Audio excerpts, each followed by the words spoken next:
नमस्कार दोस्तों, आप सभी का स्वागत है। देखिए आज अपन कक्षा 10 का जो संजीव डेसवर्क का जो सेकंड मॉडल पेपर है उसकी अपन बात करेंगे।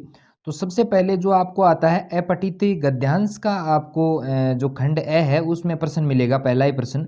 तो उसको आपको ध्यानपूर्वक पढ़ना है। ये मैंने पहले से पढ़ लिया है, तो मैं यहाँ पर आपको सीधे इसके आंसर देने का प्रयास जो है वो यहाँ पर करूँगा। ठीक है, तो चलिए सबसे पहली बात, सबसे पहला ही हमारा जो प्रश्न रहेगा अपठित गद्यांश का कि उपयुक्त गद्यांश का शीर्षक क्या है। तो यहाँ पर सबसे पहली बात जो है वो शीर्षक से रिलेटेड की जाएगी कि इसका शीर्षक क्या रहेगा। तो पूरे को पढ़ने के बाद में जो एक शब्द हमारे लिए बनता है वो यहाँ पर हमारे लिए ये बनता है। देखिए चार ऑप्शन है कि स्वावलंबन होगा, या स्वावलंबन का महत्व है, या स्वावलंबन और उत्साह है, या उपयुक्त सभी हो सकते हैं। तो हमारी दृष्टि में इसका जो रहेगा वो रहेगा स्वावलंबन का महत्व। ठीक है, चलिए दूसरा हमारा प्रश्न जो रहेगा कि संसार के महान कार्यों के पीछे शक्ति निहित होती है। संसार के महान कार्यों के पीछे शक्ति निहित होती है। ए है परावलंबन, ब है स्वावलंबन, स है आलंबन और द है इनमें से कोई नहीं। तो आपको पता होगा कि इनके पीछे जो है वो स्वावलंबन महत्वपूर्ण भूमिका निभाता है। ये अपने पद्यांश में आया है, गद्यांश में आया है। ठीक है, तीसरा अगर प्रश्न की बात करें कि स्वावलंबी महापुरुष थे, तो अब्राहम लिंकन, महात्मा गांधी, ईश्वर चंद्र विद्यासागर या उपयुक्त सभी। तो तीसरे का आंसर रहेगा उपयुक्त सभी, सभी का नाम आया था। चलिए चौथा हमारा जो क्वेश्चन रहेगा कि परावलंबी पुरुष की प्रवृत्ति है उत्साह, अकर्मण्यता, विश्वास या उपयुक्त सभी। तो चौथे का हमारा जो आंसर रहेगा वो रहेगा अकर्मण्यता।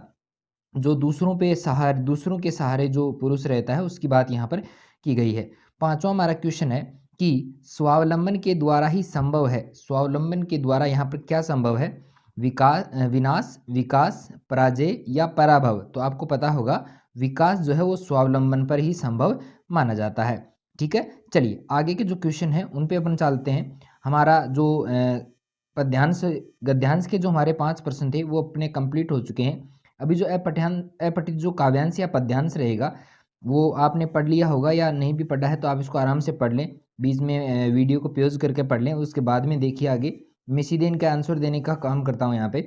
छठा हमारा जो क्वेश्चन है वो ये है कि उपयुक्त पद्यांश का उचित शीर्षक। तो दोनों ही में आपको ये ध्यान रखना है कि गद्यांश हो चाहे पद्यांश हो, आपको इसमें उचित जो शीर्षक है वो आपको देना है। ठीक है, तो उपयुक्त गद्यांश का जो शीर्षक रहेगा वो हमारे लिए रहेगा कामचोर को जगाना। कामचोर को जगाना यहाँ पर शीर्षक रहेगा। सातवां जो क्वेश्चन है कि हवा से किस आदमी को हिलाने को कहा है। तो हवा से किस आदमी को हिलाने को कहा है? तो जो व्यक्ति कल्पना में डूबा हुआ है उसको हिलाने के लिए कहा है। ठीक है, आठवां क्वेश्चन है कि बेवक्त जगाने पर क्या होता है। बेवक्त जगाने पर क्या होता है? तो बेवक्त देखिए चार ऑप्शन दिए गए हैं। दिन डूब जाएगा, समय बीत जाएगा, साथ वाले आगे निकल जाएंगे या कुछ नहीं होगा। तो आठवें का हमारा रहेगा कि साथ वाले आगे निकल जाएंगे अगर हम बेवक्त पर जागेंगे तो। नौवां क्वेश्चन है कि सच से बेखबर कौन है। सच से बेखबर कौन है? जो अशिक्षित है, जो कल्पनाओं में खोया है, जो सोया पड़ा है या जो भाग रहा है। ठीक है, तो नौवें क्वेश्चन का हमारे लिए राइट आंसर रहेगा कि जो कल्पनाओं में खोया हुआ है वो सच से, समय से बेखबर है। लास्ट हमारा जो अपठित पद्यांश का जो प्रश्न रहेगा कि क्षिप्र गति से आशय है तेज चाल, मध्यम चाल, सुस्त चाल या दौड़ना। तो आपको पता होगा 10वें का जो राइट आंसर होगा क्षिप्र गति यानी तेज गति से चलना। ठीक है, ये अपने छठी सातवीं में भी था शायद, है ना। ये पद्य भाग जो है छठी सातवीं कक्षा में भी है। तो जो आरबीएससी का सिलेबस था उसमें था, अभी एनसीईआरटी का लागू हो गया तो उसमें नहीं है। ठीक है, चलिए हमारा जो 11वां क्वेश्चन रहता है वो अभी पाठ्य पुस्तकों से आ गया है। तो 11वां हमारा जो क्वेश्चन रहेगा कि माता का अंचल पाठ में लेखक का असली नाम है। माता का अंचल जो पाठ है उसमें लेखक का असली नाम क्या है? तो आपको पता होगा, नहीं भी है तो मैं यहाँ पर बता देता हूँ कि तारकेश्वर नाथ जो है माता के अंचल जो पाठ था उसके लेखक का असली नाम है।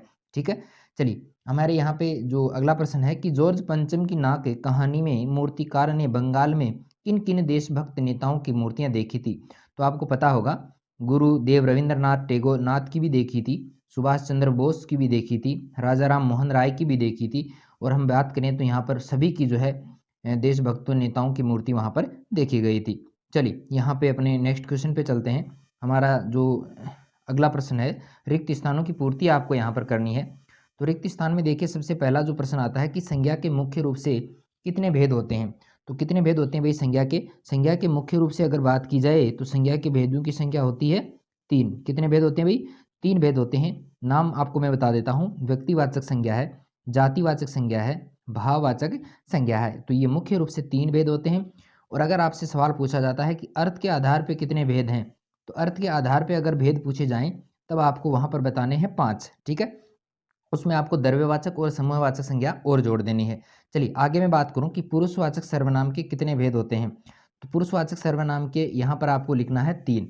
एक मैं विशेष बात यहाँ पर बता दूं कि यहाँ पर जब भी आप लिखें तो ये संख्या ना लिखें, जो अंक हैं वो ना लिखें, यहाँ पर शब्दों में आपको लिखना है।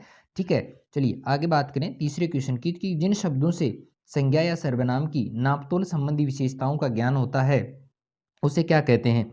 तो नापतोल संबंधी विशेषताएं मैंने बताई थी कि नापतोल संबंधी विशेषताएं जो है वो आती हैं अपने परिमाणवाचक विशेषण में। किसमें आती हैं? परिमाणवाचक विशेषण में आती हैं। तो यहाँ पर ये परिमाणवाचक विशेषण रहेगा। ठीक है, चौथा हमारा जो क्वेश्चन है कि क्रिया के मूल रूप को क्या कहते हैं। तो क्रिया का जो मूल रूप होता है वो कहलाता है धातु। क्रिया के मूल रूप को क्या कहते हैं? धातु कहते हैं। क्रिया किसे कहते हैं भाई? तो क्रिया में आपको बताना है कि वाक्य में किसी कार्य का करना या होना पाया जाए उसे क्रिया कहते हैं। और क्रिया का जो मूल रूप होता है संस्कृत में जिसे अपन धातु कहते हैं वही इसका मूल रूप माना जाता है। चलिए पांचवा क्वेश्चन जो रहेगा कि जो शब्दांश शब्द के आरंभ में जुड़कर उसके अर्थ में विशेषता या परिवर्तन उत्पन्न कर देते हैं वे क्या कहलाते हैं। तो आप प्रारंभ में कोई शब्द जुड़ता है फिर अर्थ में परिवर्तन आता है तो वो रहेगा हमारे लिए उपसर्ग। और आपको पता होगा शब्द के अंत में जुड़ने वाला जो कहलाता है वो कहलाता है प्रत्यय। ठीक है, चलिए ये क्वेश्चन सारे समझ में आए होंगे। आगे चलते हैं। अगला हमारा जो छठा क्वेश्चन है वो ये है कि वे प्रत्यय जो संज्ञा शब्दों के अंत में जुड़ते हैं। तो संज्ञा शब्दों के अंत में जुड़ने वाले जो प्रत्यय हैं वो कहलाते हैं तद्धित प्रत्यय। कौन से कहलाते हैं भाई? तद्धित प्रत्यय कहलाते हैं। और क्रियापदों के पहले जुड़ने वाले जो हैं क्रियापदों के तद्धित प्रत्यय जो है वो संज्ञा शब्दों के अंत में जुड़ते हैं। ठीक है, चलिए अगला हमारा प्रश्न जो रहेगा थर्ड क्वेश्चन कि संधि एवं समास में क्या अंतर है। तो आपको बता दें कि संधि में जो है वर्णों का मेल होता है। संधि में क्या होता है? वर्णों का मेल होता है। संधि में वर्णों का मेल होता है और उससे कोई विकार या परिवर्तन उत्पन्न होता है। तो यहाँ पर परिभाषा आप ये लिख सकते हैं, दोनों की परिभाषा लिख के ही आपको अंतर स्पष्ट करना है कि जहाँ दो वर्णों के मेल से कोई विकार उत्पन्न होता है या परिवर्तन आता है तो उसे संधि कहते हैं। और दो या दो से अधिक पदों के मेल को ही क्या कहा जाता है? समास कहा जाता है। ये आपको याद रखना है। इसमें दो वर्ण रहेंगे, संधि में रहेंगे दो वर्ण। और समास की अगर बात करें तो दो या दो से अधिक जो पद होंगे वो क्या कहलाएंगे? पदों का मेल क्या कहलाएगा? समास कहलाएगा। चलिए हमारा सेकंड जो क्वेश्चन है कि अव्यय भाव समास की परिभाषा आपको लिखनी है। तो मैंने आपको बताया था, पहले भी क्लास में पढ़ाया भी है और समास मैंने वैसे भी यूट्यूब पर भी करवा दिए है। तो मैंने बताया था कि जिस समास में पहला पद अव्यय हो, पहला पद अव्यय और दूसरा पद संज्ञा हो तो वो अव्यय भाव समास कहलाता है। तो जिस समास का पहला पद अव्यय या अपन पहला पद प्रधान भी कह सकते हैं तो वो होता है अव्यय भाव समास। ठीक है, चलिए अगला हमारा प्रश्न है कि आंख फेर लेना मुहावरे का अर्थ आपको बताना है। आंख फेर लेने का अर्थ, मुहावरे का अर्थ होता है, देखो आंख फेर लेगा तो इसका मतलब होगा दृष्टि हटा लेना। दृष्टि हटा लेना, तो ये इसका रहेगा दृष्टि हटा लेना। ठीक है, याद रहेगा। चलिए अगला हमारा है कि अंधेर नगरी चौपट राजा लोकोक्ति का अर्थ आपको बताना है। तो यहाँ पर जो होगा अंधेरी नगरी है और वहाँ का राजा सब कुछ चौपट करने वाला है तो यहाँ पर रहेगा प्रशासक की अयोग्यता पर धांधली। प्रशासक कैसा होगा? अयोग्य होगा। और प्रशासक की अयोग्यता पर क्या होने वाली है? धांधली होने वाली है। प्रशासन की अयोग्यता पर धांधली। ठीक है, याद रहेगा। चलिए अगला पांचवा जो क्वेश्चन है कि कैप्टन नेताजी की मूर्ति पर चश्मा क्यों लगाता था। कैप्टन नेताजी की मूर्ति पर चश्मा लगाने का क्या कारण था। तो आपको पता होगा कैप्टन जो है वो नेताजी के प्रति सम्मान रखता था और उनके मन में हमेशा, कैप्टन के मन में हमेशा नेताजी के प्रति आदर की भावना थी, इसलिए वो चश्मा लगाता था। ठीक है, चलिए हमारा छठा जो क्वेश्चन रहेगा कि एक कहानी यह भी रचना में लेखिका पर अपने पिता के कारण कौन से नकारात्मक प्रभाव पड़ गए थे। तो आपको बता दें कि लेखिका के अंदर जो थी वो हीन भावना पैदा हो गई थी। लेखिका के अंदर जो थी वो हीन भावना पैदा हो गई थी और उसी हीन भावना के कारण जो है कई बार जो है बच्चे जो हैं अपनों से विश्वासघात के कारण चिड़चिड़े और शक्की स्वभाव के हो जाते हैं। और ऐसा ही कुछ होता है हमारी लेखिका जो थी उनके साथ में, ठीक है, तो याद रहेगा। चलिए अगला हमारा प्रश्न है कि बिस्मिल्लाह खां की महत्वपूर्ण जिजीविसा क्या थी, ठीक है। तो महत्वपूर्ण जिजीविसा की अगर बात करें, जिजीविसा होती है जीने की इच्छा। तो यहाँ पर मैं आपको बताना चाहूँगा कि संगीत को संपूर्णता के साथ सीखना और सच्चे सुर की साधना बिस्मिल्लाह खां की महत्वपूर्ण जिजीविसा थी, कि जो कुछ सीखे उसको संपूर्णता के साथ सीखे। और वो क्या सीखना चाहते थे? संगीत सीखना चाहते थे। और सच्चे सुर की साधना, सच्चा सुर उसको मिल जाए, इसलिए बिस्मिल्लाह खां की महत्वपूर्ण जिजीविसा यही रही है। अगला हमारा प्रश्न है कि हारिल पक्षी के उदाहरण द्वारा किस तरह के प्रेम की स्थापना हुई है। तो यहाँ पर आपको एक ही शब्द याद रखना है, वो है एकनिष्ठ प्रेम की। कौन किसकी रहे भाई?